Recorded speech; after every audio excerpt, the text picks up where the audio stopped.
Good evening, everyone. I would like to welcome you to the March 11th, 2025 Board of Education meeting. We are calling the meeting to order at 7:04 p.m. If everyone could please rise for the Pledge of Allegiance. Pledge allegiance to the flag of the United States of America and to the republic for which it stands, one nation, under God, indivisible, with liberty and justice for all. Thank you. A reading of the meeting notice. The New Jersey Open Public Meetings Law was enacted to ensure the right of the public to have advance notice of and to attend the meetings of public bodies at which any business affecting their interests is discussed or acted upon. In accordance with the provision of the Act, the Verona Board of Education has caused notice of this meeting to be published in the Star Ledger, posted with the Township of Verona and the Verona Education Association. Postings of this meeting setting forth the time, location, and agenda were posted at the Verona Board of Education office and on the Verona Public Schools District website. Copies of tonight's agenda and resolutions have been made available to the public via the Board of Education website. Mr. Cruz, could you please call attendance? Sure, Mr. Walker. Mrs. Farrar. Here. Mrs. Prisco. Here. Mrs. Brazella. Here. Mr. Boone. Here.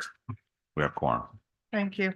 Can I get a motion to approve the minutes of the last Board of Ed meeting? I'll motion that. I'll second. Can I have roll call, please? For the record, Ms. Walker's not present at this time. Ms. Farrar. Yes. Mrs. Prisco. Yes. Mrs. Brazella. Yes. Mr. Boone. Yes. Motion carries. Thank you. Now we are moving on to routine matters. The superintendent report, or do you want to defer to the? Yeah, let me defer to Ryan to do his first, and then Mr. Cruz and I will, I have one thing to talk about, and then we're going to talk about the budget. Okay, great. So we will move on to the student report from Ryan. Okay. Oh, so good evening. So of course, happy March, and as you guys can see, the weather is actually very spectacular lately, right? Happy Very sunny. 70-degree day. Yeah, exactly. But I mean, might I add, it's perfect weather for the spring sports season to begin. And so this year we'll have our standard VHS sports programs, which is going to be baseball, softball, lacrosse, tennis, track, and golf. So that's exciting to see how those will turn out for the rest of the year. And we also have the featuring one of a very special opportunity and program that's offered here at VHS, which is the Verona Sports Media account, which I'm not sure if you guys have seen it on Instagram whatsoever, but it basically highlights these Verona sports teams. And now they've been doing a new initiative, which is they're promoting and recognizing all these classic Verona businesses, such as like Verona Inn and Pizza Terminal, and new local businesses like Umay Omakase down the street. It's like really great. The videos are very fun, really high production, and the people who do it, they run it very well. So it's a majority of it is actually run by students. So it's actually very impressive to see, and hopefully they will also have bright futures in social media if they do want to go into that. But Instagram, you said? yeah, Instagram. It should be just Verona Sports Media, I believe. Yeah. But so one of the fashion classes we actually offer here at VHS is running a month-long clothing drive during the month of March. And they're actually planning to host right here a thrift shop in early April, where the goal is to promote a sustainable fashion, provide free clothing to students, and support the homeless. It's really a fantastic thing that happens, like, I think once or twice every school year, and it's a lot of fun for the students to show up and do, I mean, I guess shop around, but there's not really an exchange of money going on, but it's free clothes, it's free clothes. But the newspaper club had debuted their edition for the month of February, and it's features interviews from not only our class valedictorian this year, but also VHS president, Mr. Cogdill, and of course, our superintendent to my right. And, oh, yes, it was. I did see that, yeah. Did they run a recipe? They did not. Oh, got run it correct. The They did amendment to add They that. had a beautiful picture of it, though. No, it was great, yeah. But so actually last week the VHS DECA team, which is actually if to those who don't know, it's basically a club slash competing team that's for students that's very that are interested in business. They actually competed last week in Atlantic City at the New Jersey DECA State Career Development Conference, which is New Jersey's biggest state DECA event. And the team took home the Enterprise and Community Service Awards, with 3 of our senior participants having placed top 12 in their respective like categories. And there was one VHS junior who was elected as the New Jersey DECA Vice President of Public Relations, which is props to the entire DECA team because I know it's very busy for them, especially coming back home and having all these teachers make up work for them. And it's very I'm very interested to see what these like academic teams like accomplish on a great scale. Like the DECA team is certainly very impressive and very props to Mr. Orr, people who run it, and of course the students themselves. And March 21st is World Down Syndrome Day, and it's encouraged students to wear mismatched and creative socks and donate $1 to Ruby's Rainbow, which is an organization dedicated to providing scholarships to those with Down syndrome. And the day is generally just to raise support and bring attention to Down syndrome. And for this year, 2025, the Verona music program high school music program is taking a trip down to Toronto. I mean, I shouldn't say down, up to Toronto this year, from the 20th of March to the 23rd. So that'll be fun. And that is all I have tonight. Thank you. I just have one quick question, Ryan, for you. And thank you for mentioning the thrift shop because I knew I heard it and I didn't know where, and I knew something had to be brought in and I have a ton of clothes. So can you tell me the dates again for that? Yeah, they're collecting them at there should be a donation box at the front of the lobby of the Okay. school. And it's all through March. So whenever you All want to through- drop okay. out, like I Thank think you. they specified quote unquote like gently used Yes. clothing. Yes. Yeah. Business attire and stuff. Thank you. I'm not sure if anyone is listening, but for March 21st, there's an absolutely beautiful book called Be Good to Eddie Lee. And the main character has Down syndrome and it tells his story. And it's a picture book. It's great for children. And I highly recommend it to anyone who wants to celebrate on that day or any day with it. Thank you. That was a very informative report. I always look forward to those.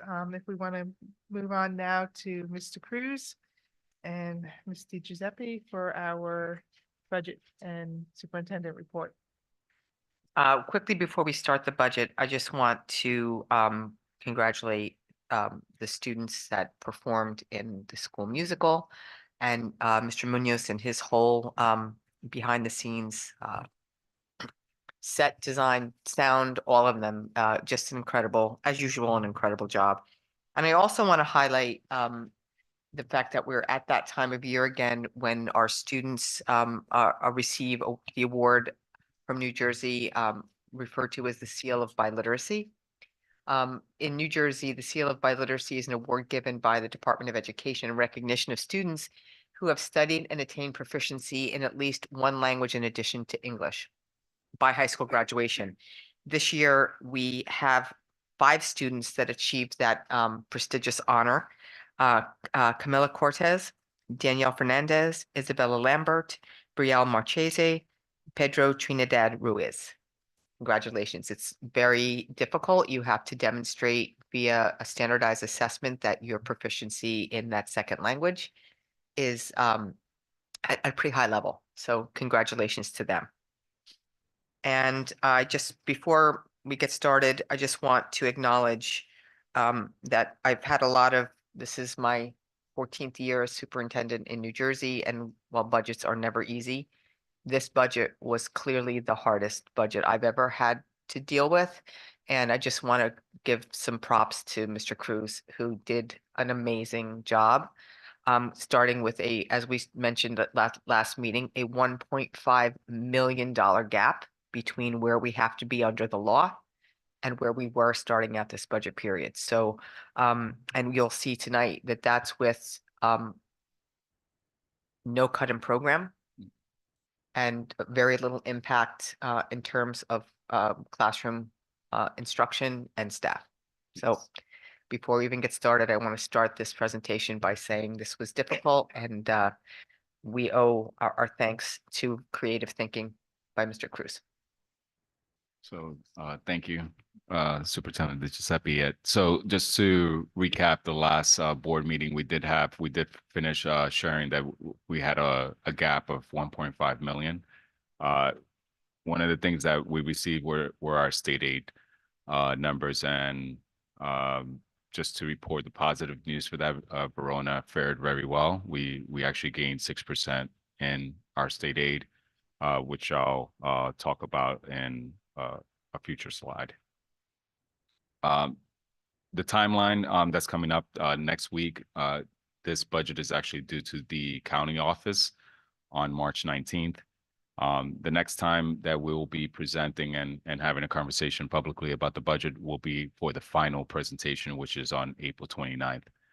The county has until April 22nd to return an approved budget to the board. And then at that point, by April 24th, we will advertise the proposed final budget. And then we will also make it public and open for anyone in the public to request and make it available for view. And lastly, just to point out, November of this year, we have 2 board seats for election.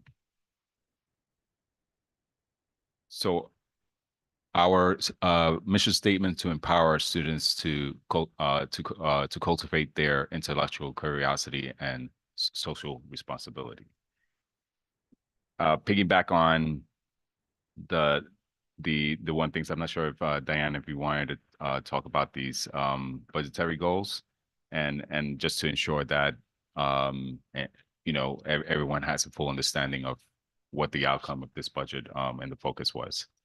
Yeah, so our goal is, we have large class sizes. So our goal is to maintain, not to really increase class sizes to any great extent, and keep them within our class size policy guidelines.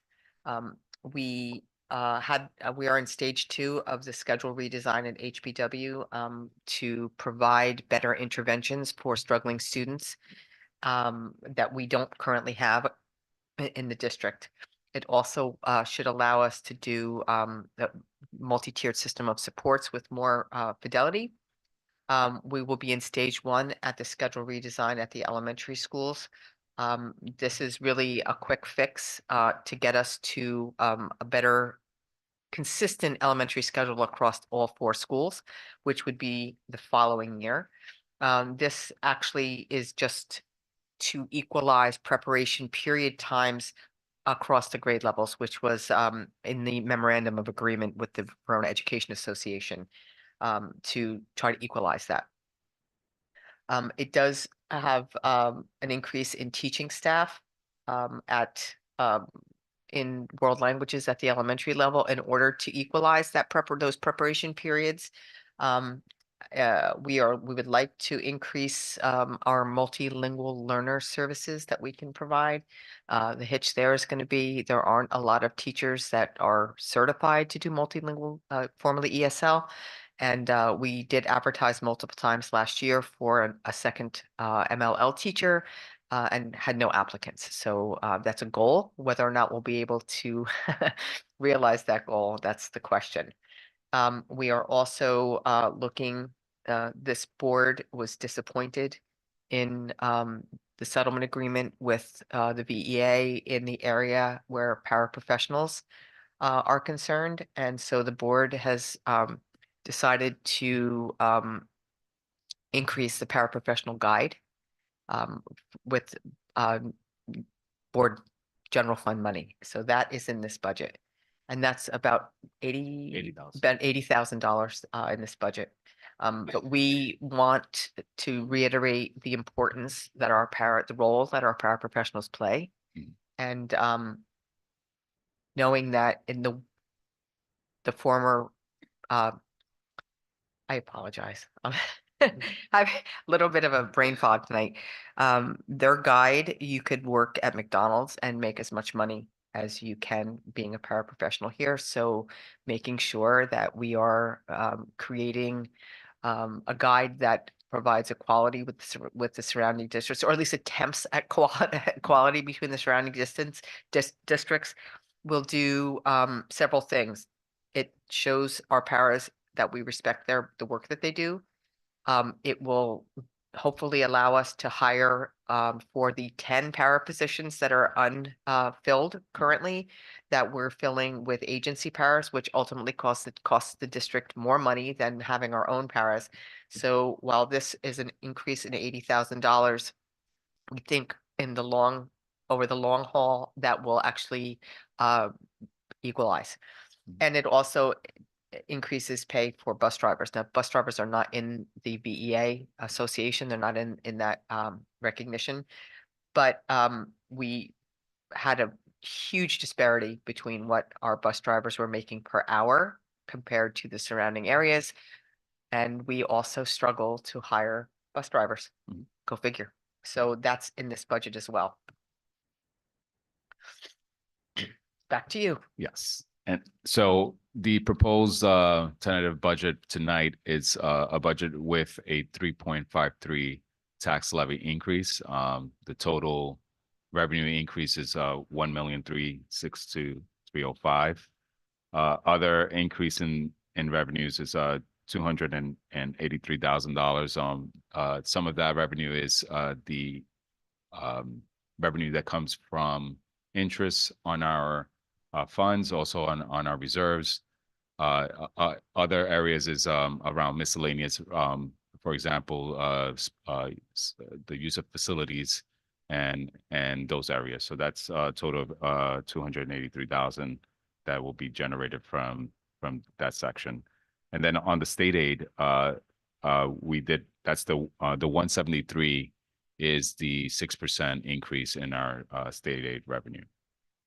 So the total increase in revenues is 1.819.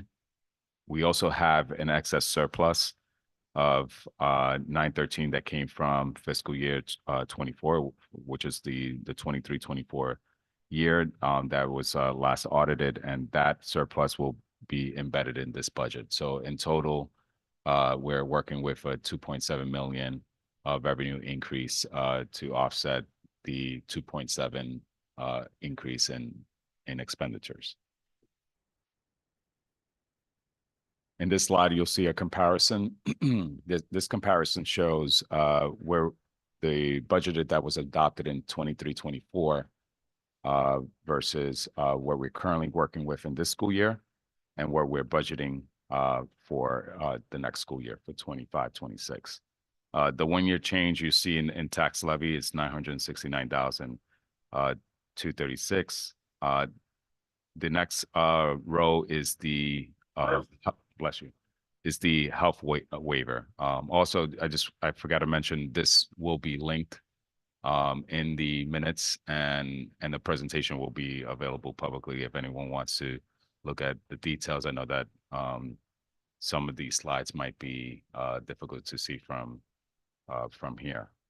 But the next section after that will be your state aid. So right now we receive 3,072,262. Extraordinary aid, we're budgeting at 1.2 million. And semi is 3,215. Revenues, we're going to keep the projections on revenue flat. We're expecting 140,000. The miscellaneous and interest revenue, we expect it to be close to $100,000 more in the upcoming year.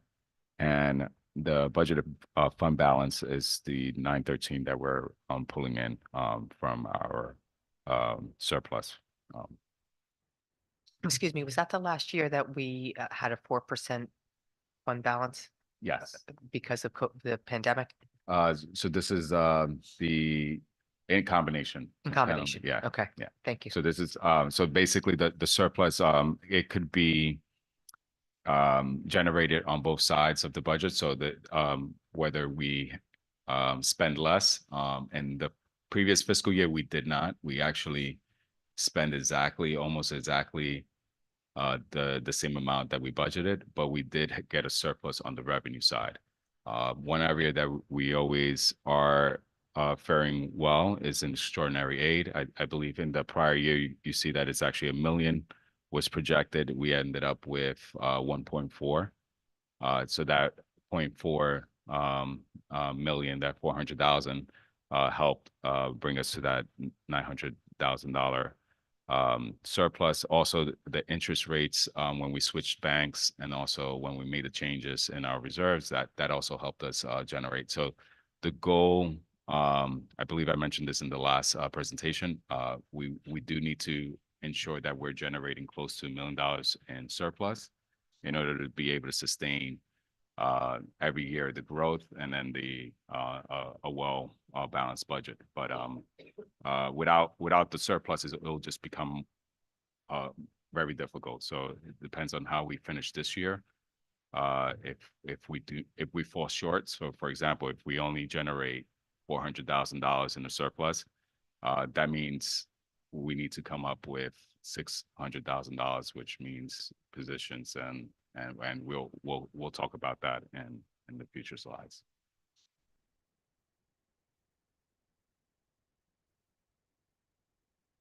So here we have the total expenditure, which is 45,696,177, is broken down percentage. The largest percent being, let me just move this out of, the largest percent being gen ed instruction, which is 31%, 31.7, followed by benefits. So benefits is healthcare, basically pensions, the board share of Social Security, FICA, also anything around workman's comp, and any cost shares with the state and the pension system. So all of that comes out of this benefit section of the pie. And then you have other areas like special ed. Special ed is broken down into a few sections. So we have special ed instruction at 10%. Special ed tuition is out of district placement. It's almost at 8%. And then special ed, speech OT, also the yes, related services, and then also the team, the actual child study team. And then we have other sections, education media, which is library services, school administration, which is the administrators at each school building, and maintenance and custodial services. But also in school administration, so it doesn't look disproportionate, that's also all of our legal fees. And Yes. there's other stuff in that other than just salaries of school administrators, just to be clear, because that looks like it's a big number if you don't include that. Yes, so in the next pie chart, it does have a little bit more details, and also the actual numbers of those percentages. So for example, general ed instructions, 14.5 million, special ed instructions, 4.5 million, tuition, 3.5, benefits, 7.6 million. And then we have smaller pieces in the pie that school administrations, 1.9, et cetera. So there are these other sections like guidance, health services, which is the nurses, and extracurricular and sponsored co-curricular activities, bilingual services, and then also the child study. Actually, the child study team is on a separate line on its own. It's 1.2 million. And then related services is 1.4. Also, special ed, I think on this slide, special ed transportation is here as well. It's actually has gone up. It's $941,000. And in this slide, for those who like to, they love numbers and they can't sleep at night, this is a great slide just to look at the comparison from 3 years ago till now. So you'll see every category, going down to 3 years ago where we had a $42 million budget. Last school year was or actually, I'm sorry, this current school year is a 44.4 million, and the proposed budget is 45.6.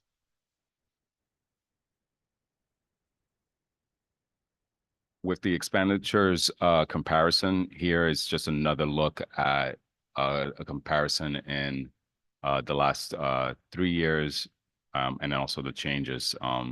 So the salaries, and the reason why we don't see a bump is because in order to balance this budget, there are 3 positions that are being removed out of this budget, and we'll present more details about that once at the next presentation, just to show and what that looks like. And the impact is actually out of classroom positions that, as Superintendent Giuseppe shared, it has no impact on the program that's being offered. Benefits, we see that it has gone up by 9.3%. Special education has increased by 4.28%. General services, instructional services has increased by 6.26%. And then general support, there's a decrease of 3%.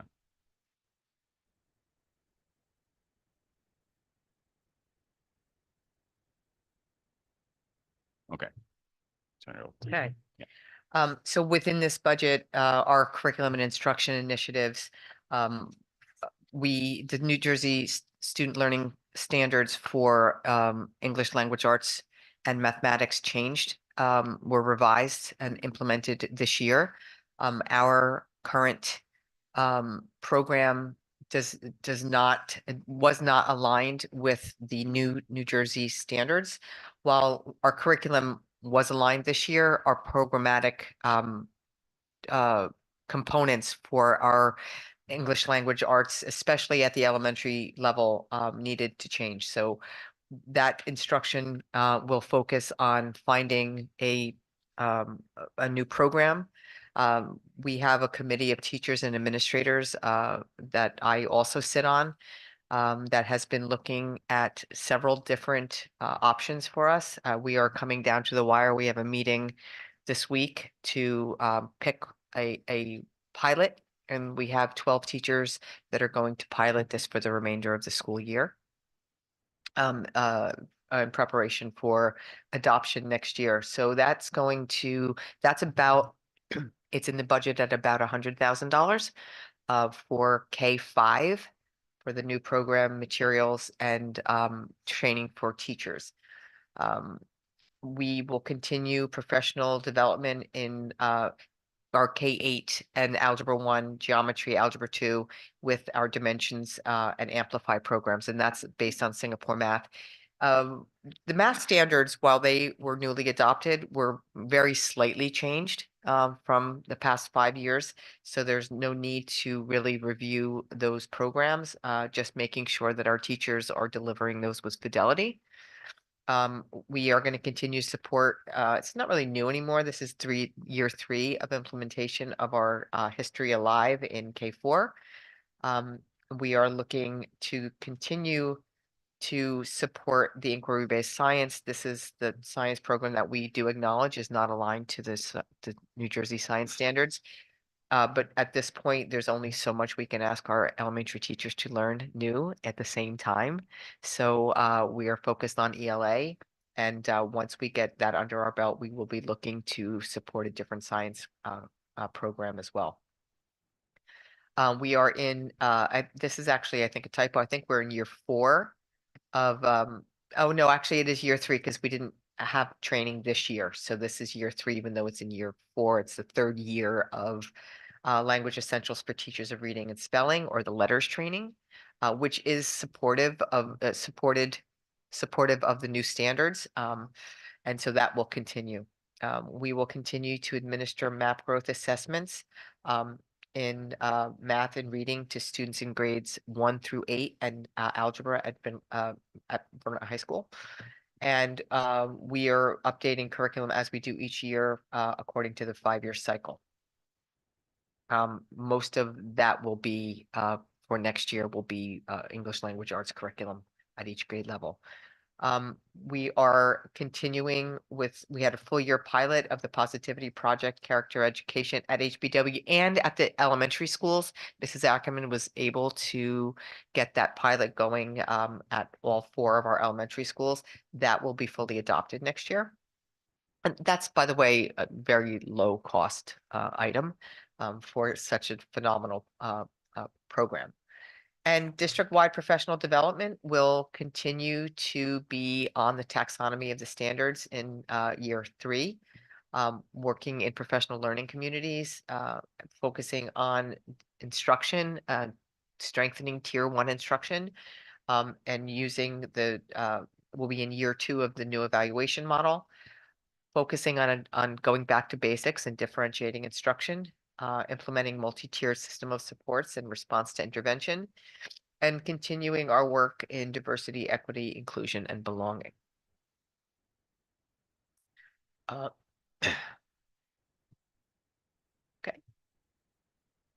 That's where we're focused, and it's a lot. So acknowledging there's a lot there. Yes. Oh, wait, I'm sorry. Some, still me. Special services, yes. I didn't realize. Sorry about that. We are obviously special services we are continuing with so it stays the same. Program continuity stays the same. We're going to still have our language century and social program, LSS at Lanning, and our LLD program, and that's pre-K to 12. So at various schools, we have resource room replacement opportunities for students. We have supplemental instruction in grades K4. And we are in class instruction or in-class support, in-class resource. There's lots of different acronyms for that. That will continue to be developed in our elementary. We're going into year 3 with inclusionary instruction in the elementary schools.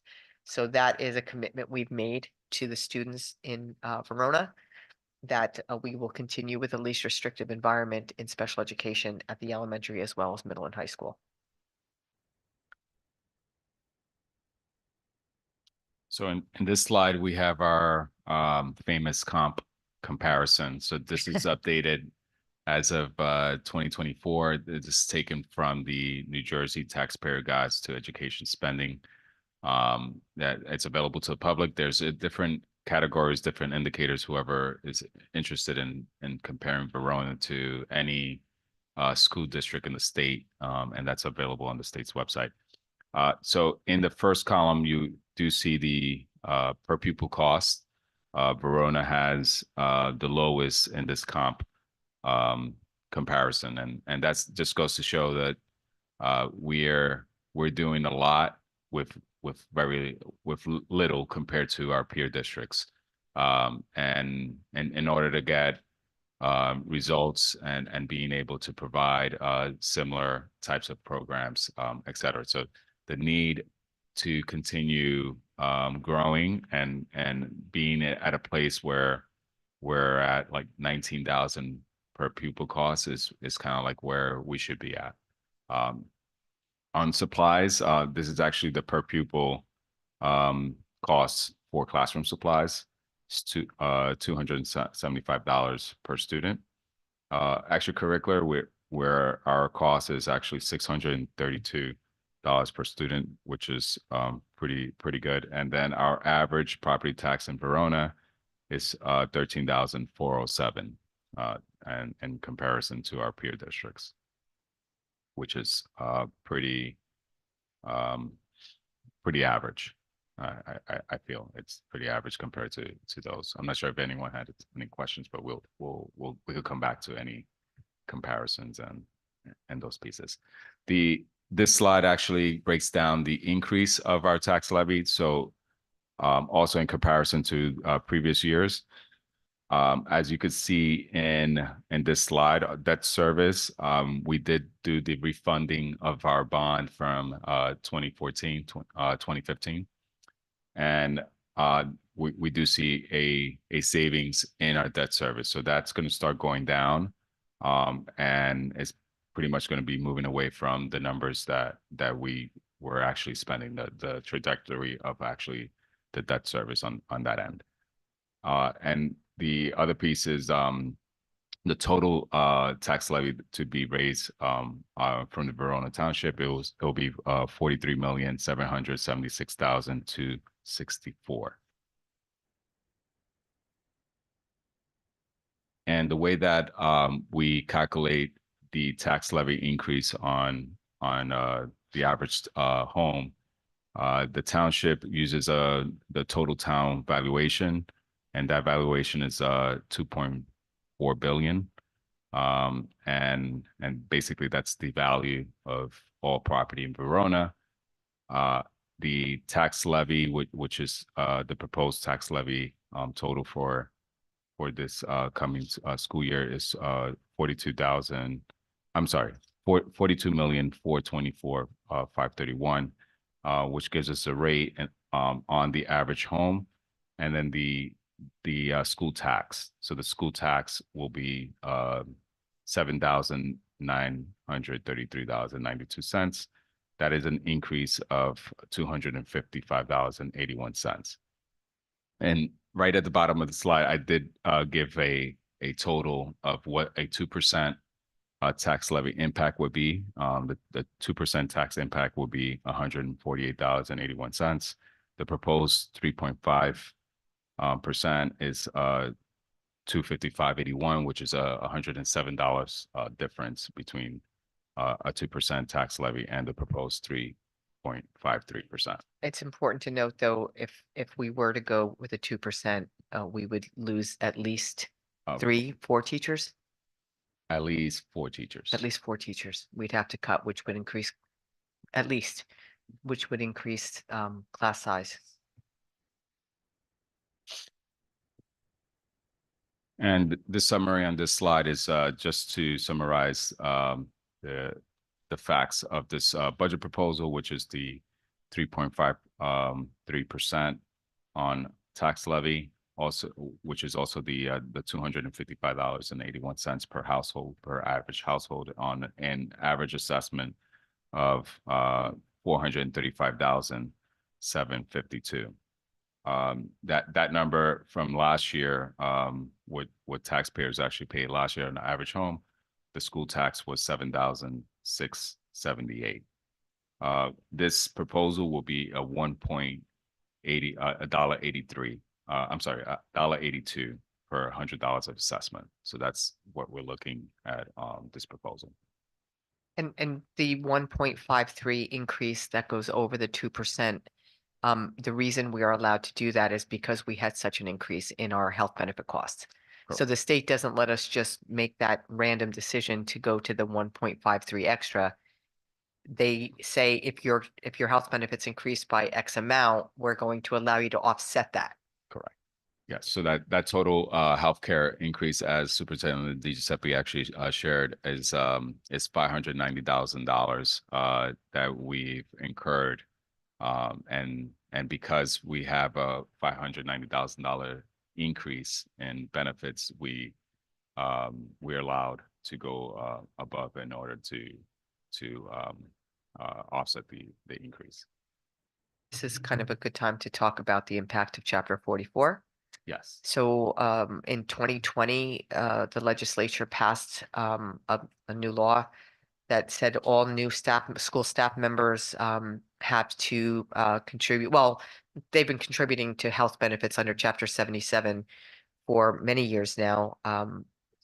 So that was a percentage of the actual cost of their health benefit package. So that was a much higher cost on individual staff members. In order for districts to reduce the burden on their staff members, Chapter 44 was devised and implemented. And what that does is that puts the burden more on the district once again to pay the health benefit. Because teachers and other school staff, myself included, because I was hired after 2020, don't pay a percentage of what my actual health benefits cost. I pay a percentage of my salary. So because salaries of educators don't increase by 9, 10, 12, 16% the way health benefits do, we are collecting less money from the staff members and the district is bearing a much larger cost for health benefits. So that will continue to be problematic for school districts, not just Verona, all school districts. And so this will continue to make budgets hard to meet as we move forward.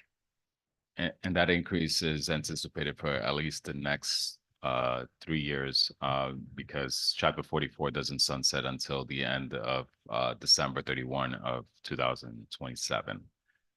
So that increase is a burden that every school district throughout the state is feeling. I think even in Essex County, we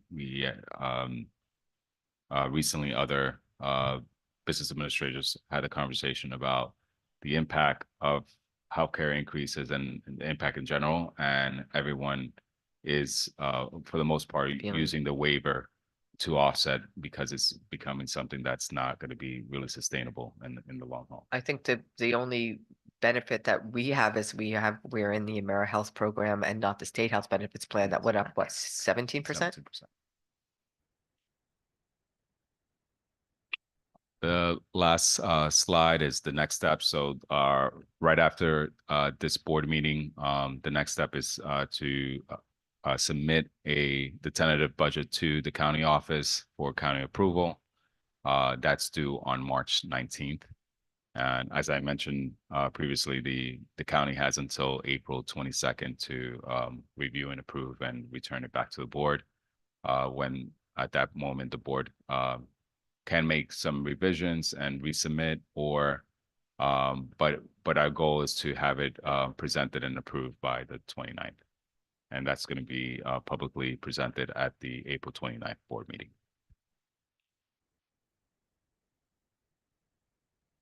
Questions? Thank you. Thank you. Just one, or it's probably more of a comment. Could we go back to slide 16? I think it was. Yeah.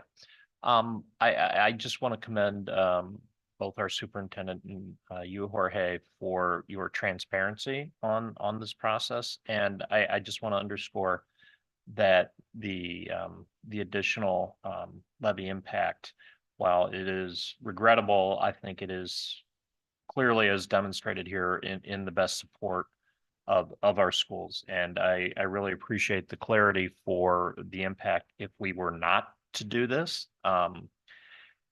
So this leads me to, I think, something that you were just closing with, Jorge, is it reasonable to expect that we're going to need to do this in subsequent years through 2028, if I am understanding you properly? Yes. So that's actually a good point, Mr. Boone. So in the last, I'm just going to go to a few slides back. Believe in the last 2 years, we've been using the health waiver, but it hasn't been as drastic as this year. So in 23-24, this was, I'm sorry, skip this one.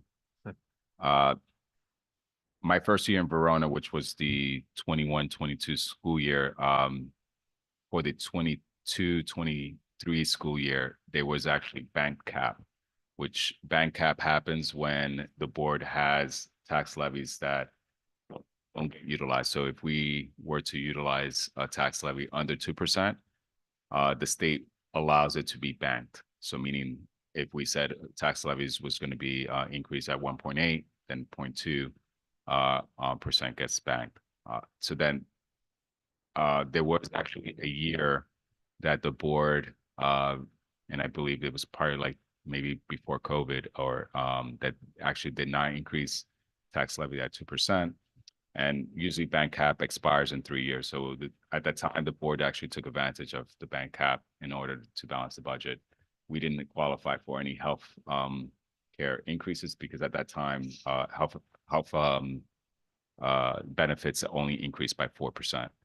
But 2 years after COVID, health benefits and the cost has gone up. I believe the last few years it's been between 8 and 12%. out of the state plan. As Superintendent Giuseppe mentioned, the state plan saw double-digit increases. So from what I'm seeing, I'm hoping that being out of the state plan, we probably see those numbers actually drop, and then it's just a single-digit increase. But anytime there's anything that's actually more than what's really anticipated or above what's reasonable, we're gonna see this health waiver, and we're gonna basically see these numbers. So 2 years ago, we actually had 271,000 from a health waiver, and then this current school year, when we presented this budget, it was 197,000. And then now it's almost triple that. It's 590,000. So I'm hoping that next year we're not in a situation where we have a double-digit health or benefit increase, but that is something that we might anticipate on seeing, at least for the next two budgets. Well, I think just funding in general is in the realm of the complete and utter unknown about what's going to happen. You know, there's talk about changing federal Department of Education. I don't know what's going to happen there. The federal, we talked last month, federal Department of Education funds this district at about $680,000. We would hope that even if the Department of Ed is dissolved, that funding will continue to either come to our district and many other districts that get significantly more federal funding than we do. But making that money up will be difficult. There's going to be challenges. Transportation's not getting cheaper. There will continue to be economic challenges that we will face here. We do have been looking into some creative ways to mitigate that. We've talked several times of the redistricting of some of our schools and changing the configurations. And that will yield a considerable cost savings and is actually better instructionally. I know it's not what the community wants, and we're not definitely saying we're going to that, but it could yield $300,000 in savings to the district, which when we're looking at cutting $1.5 million out of the budgets and trying not to increase class size, trying not to cut program. Listen, we don't have a lot of programs here. We have programs for special education that's required under the law and under our DEA. We don't have the opportunities for many of our students that our peers have, especially in science and STEM. It's, the fact that we are trying to get robotics classes into our high school in 2025 says where we are regarding STEM instruction. So cutting program on my watch is not something I would ever want to do. But we're going to be faced with that unless we make some real hard changes, and those changes may not be well embraced by the community. But those will be, if we are forced to go in that route, they will be to benefit our students and to keep what we do here. We are schools. We are here to instruct, to keep that at the highest level we possibly can. I know that we receive grants for multiple different reasons. We see them throughout the year. What is our process for applying for grants and ensuring that we're tapping into So that potential revenue or source? Belong to a listserv that's education grants, and all education grants that are available, I get an email and it tells me what's available. There are very little grant out there. Like where we can apply for them, we apply for them. For the most part, many competitive grants are really based on Title I funding, which we do receive, but we don't receive enough to put us into the realm of applying for some of those bigger grants. It's probably fair to say that those are going to be fewer opportunities going forward as well with the grants, even if there are few now. Yeah, I mean, as Kyle Trent, our board attorney said, if you get questions about funding, it's up in the air. It's all up in the air right now. Nobody can predict what's going to happen regarding funding to schools. And even if the IDEA funds do disappear, our obligations Oh. under New Jersey law do not. Well, that's correct. So. And under New- federal law. and under So federal even law, though, yeah. even the federal grants and Even goes if they decide away. to do away with IDEA next week, Mhm. New Jersey law requires, pretty much mimics IDEA, it might be even a little bit more robust. And we have an obligation, and not just a legal obligation, we have a moral obligation to Right. support all our students. And we would still be figuring it out, Right. unfortunately. I did want to say, I do thank you, and before we just move on, you know, a few years ago, the township did do a master plan, and they had a whole survey as to why we all moved to Verona. And the highest in the plan, they asked, you know, why did you move to Verona? And 81% of the people surveyed who had moved to Verona in the last 20 years moved because of the school system. I'm sorry, 53% because of the school system, and 81% said the school system was very important. So our town wants our schools to be places where our students can come and learn and go out and do great things. And I commend Jorge and Mr. Giuseppe for figuring this out, because there's no way I could. have done It will be, that. yes, you could. I couldn't have figured it out. And it will be incredibly difficult to continue to educate our students with a per pupil cost of $17,000. So thank you for that. And yeah, I guess we will just move on now to our public comments on agenda action items. This is for agenda action items only. Please no public participation. Sorry, wrong one. Yeah. Anyone from the public wishing to speak on an agenda item only, please approach the podium. Once recognized, clearly state your first and last name for the record. You will have 3 minutes to address the board. There'll be no cross dialogue during this public portion. If a question can be answered, it will be answered by the superintendent or board president at the end. You'll be granted 1 time to speak, and there's a total time limit of 1 hour. So if anyone wishes to speak on any of the items that we are voting on tonight or discussing, please come forward. Seeing no one, we will move on to our action item. Oh, wait, sorry. Discussion, old and new business. Does anyone have any discussion items? And it's part of the agenda, but I'll ask it now. So walk me through the process. I see we're looking to hire a maintenance person till the end of the year, but then I see there's an electrician, maybe it's a certification or a specialty or something like that. And I see the cost of like 71,000 or something. But if there's an electric problem, wouldn't we call an electrician anyway? So walk me through why we're paying that person at that step.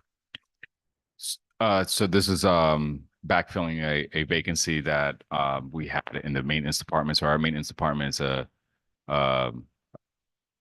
crew of 3.5 men, and the idea is to, when we have an opportunity to backfill, to have a backfill of individuals with actual trade license, to ensure that we're able to have things done in-house. So for example, the last hire we had in maintenance is a licensed plumber. So we now have a licensed plumber, and with the individual on this agenda tonight, we'll have a licensed electrician in the district.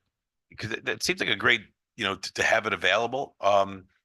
Do you think it would be more expensive, less expensive, or I guess a net neutral if we just had regular or non-specialized maintenance or custodians, and then just called like a contracted plumber or a contracted electrician if there's a problem with those things? So because to your point, yeah, so we could have actually done, like, let's say like a handyman and then lower in the guide. But the amounts, looking at what we spend on plumbers and electricians, I was looking at the electrical POs that we've done with contractors, and in a given year it could be anywhere between $30,000 and $50,000 on costs. So not to say that there might not be a job, let's say a plumbing job, that might be too big for that one Mhm. plumber. Let's say jetting, a sewer and the machinery that we have is not. And then those will be exceptions to the rule, because then at that point we will have to work with a contractor to come out with specialized equipment, et cetera. But for the most part, a lot of the jobs we'll be able to not rely on a contractor, and then kind of like reduce those costs. So Yeah, I could see also how that would help with the speed of fixing whatever the problem is. And I think it's interesting, because with that salary, and I'm assuming they're getting benefits. yes, So if they're part of the family plan, that's $110,000, to the district or something like that. So, I trust you, obviously. So if you're saying it's the speed of fixing things plus the expertise on site is worth maybe a little extra that we're paying for that, or maybe more than a little extra. and it is a savings compared to like the backfill. I think it was like it's not a huge savings, but it's maybe like $7,000 On the in breakage? comparison to breakage. Okay. The part that and this person is not just gonna sit around and just wait for electrical jobs. This person is also gonna be, working on basically HVAC, being able to switch filters and the maintenance and preventive maintenance throughout the district. So that's the other thing I just want to kind of like clarify, that we don't just use them for that trade. They're basically part of the maintenance team, and they're giving work orders to operate in the district as needed. So And they fill in for custodial staff when we're short. and fill in for custodial staff. So that's a perfect example. So we do And that's have part of their job description. that's We're part of short, it. they have to go, no ifs, ands, or buts. All right. Correct. So they fill in as as a head custodian. Especially in elementary schools, we only have one custodian in the day. So whenever that there's a shortage or an outage of for coverage, the maintenance have a rotating schedule to be assigned. And as I mentioned, like work orders, the ones that are priority in their trade will be given to them, but they'll be giving any order to be fixed and repair. So that's kind of like what. Thank you, Hort. That answered Yeah. my question thoroughly. Yeah, you got it. I also just wanted to report out that I had sent out to Mayor Tamburo and Deputy Mayor Roman proposed agenda items for our joint meeting, which is actually our next meeting. Came up fast, so it was basically what we had discussed earlier. Going over the memo of agreement now and see if there's anything that we need to adjust. Is there anything that we could add to this memo of agreement with the township regarding shared services? Communication issues with the Verona Flats management group, and then in general, pilot programming, past, future, and how we can work together on that. So that meeting, like I said, is coming up March 25th. I just have Don't. I just have one quick question. Are we, the clerk had asked, are we advertising for that, or are the town? Yeah. Okay. We both, they can advertise Okay, but we too. I are think, definitely, yeah, yeah, I right, think okay, that's that what I thought. We have a, Okay, a standing ad. yeah, well, we advertise this special meeting because under administrative code, we have to. Because we are meeting as a board. Right. So, if there's nothing else and no correspondence. no correspondence, we will move on to our action items. So, under personnel, A1 through A4. Can I get a motion? So moved. Moved by Ms. second. Verona, second by Ms. Prisco. Any discussion? Nope. Seeing none, can we get roll call, please? Mr. Walker, Yes. Mrs. Farrar, Yes. Mrs. Prisco, yes, Mrs. Frizella, Yes. Mr. Boone. Yes. Motion carries.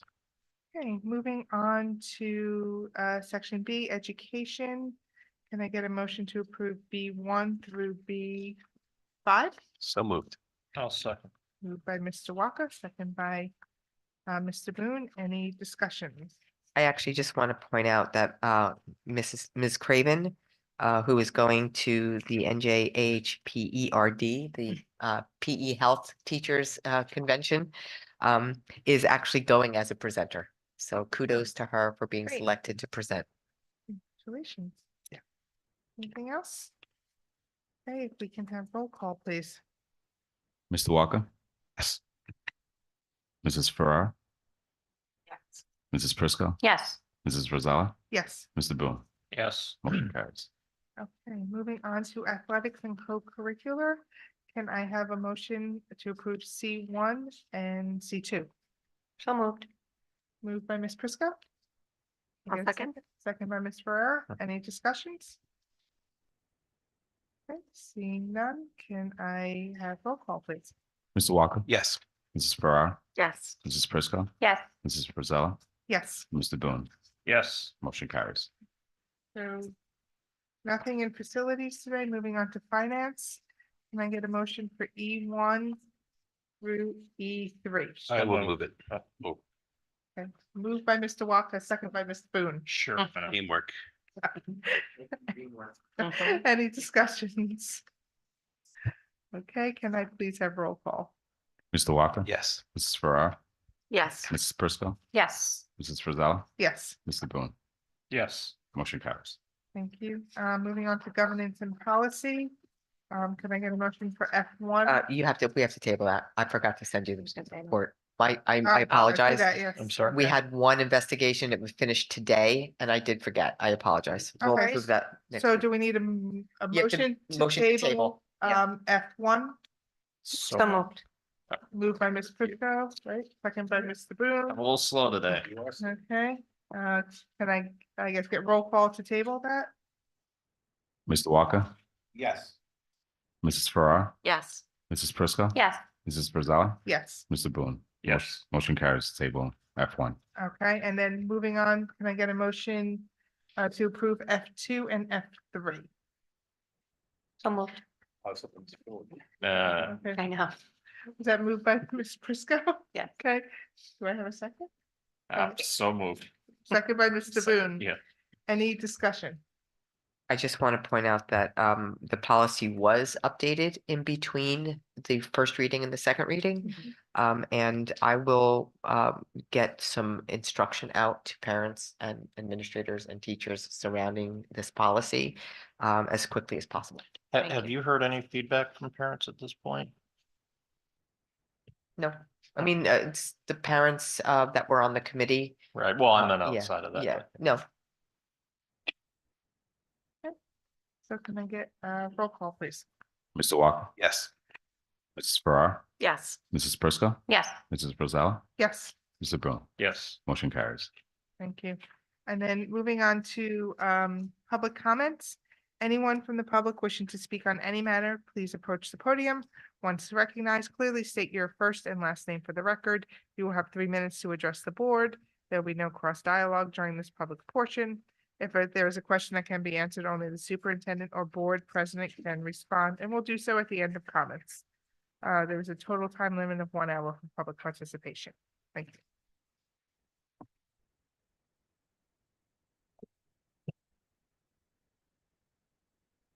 Good evening, members of the Board of Education. I have it written down, so I'll keep within my 3 minutes.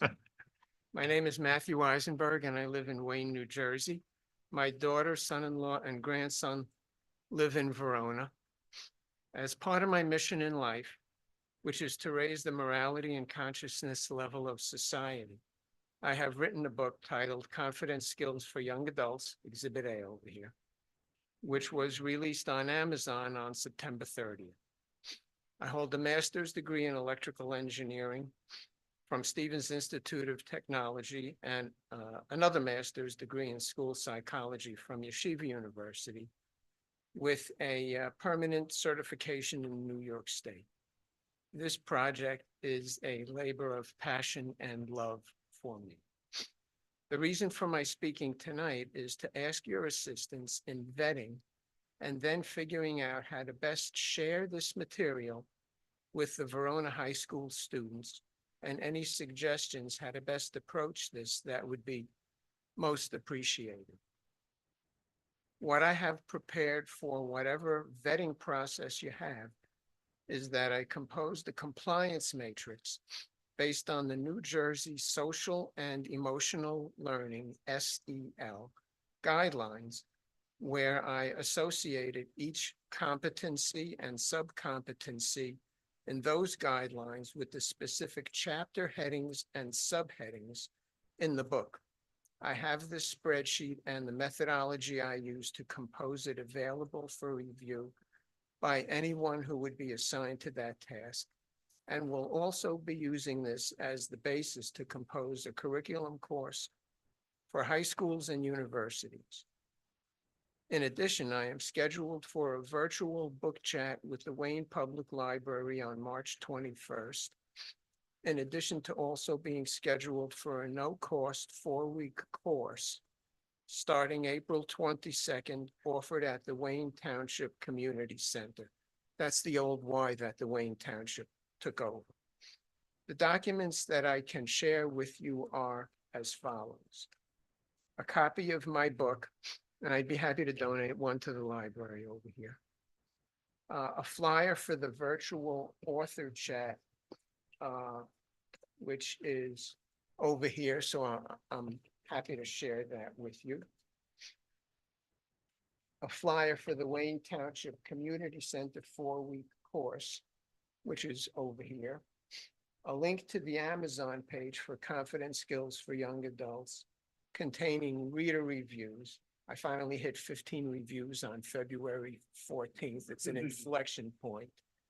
A link to the shared drive containing the New Jersey Social and Emotional Learning Guidelines Compliance Matrix to the book chapters, a link to the book website, a link to free downloadable PDF version of the complete book. So anybody in town or any high school student or any of you here who wish to download a free PDF copy, that link is available to you. A link to a shared drive that I have on my personal drive containing all the documents that I just spoke about and showed you this evening. Again, my goal is to inspire and motivate the young adults in society to be excited about embarking on their journey in life with the courage and confidence that they and the rest of us can have because it resides in all of us. We just need to have the tools to express it, and that's what my book and I hope to achieve. Thank you all. Thank you. Did I Very fit much. within the 3 Thank you. minutes? Close enough. Thank you. And I know the perfect person that can vet that for us.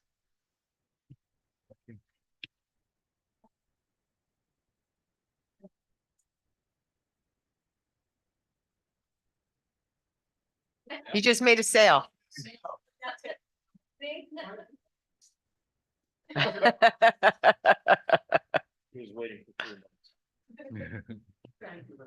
Thank you. Much. There you go. Okay. Are there any other public comments? Thank you very much. Seeing none, can I get a motion to adjourn? Oh, so moved. I'm gonna give that one to Mr. Brewer. And second to Ms. Prisco. All those in favor? Aye.